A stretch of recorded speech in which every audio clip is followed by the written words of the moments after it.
Hello friends, இந்த வீடியோவில் தட்டு வடைக்கு வைக்கிற தக்காளி சட்னி எப்படி செய்கிறதுன்னு பார்க்கலாமா?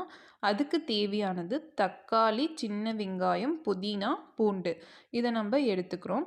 அப்புறம் ஒரு கடாயில் எண்ணெய் ஊற்றி கடுகு, கருவேப்பிலை, சோம்பு, அப்புறம் வந்துட்டு கிராம்பு 2 இதெல்லாம் போட்டு நல்லா வதக்கிட்டு சின்ன வெங்காயத்தையும் போட்டு வதக்கிக்கிறோம்.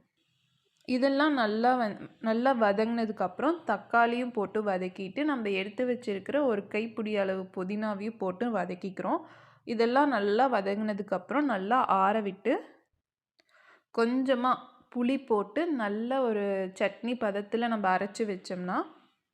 அரைச்சி வைக்கும் பொழுது இதை நம்ம 1 வீக் கூட நம்ம ஃப்ரிட்ஜில் வச்சு யூஸ் பண்ண முடியும், நம்ம புளி போடுறனால.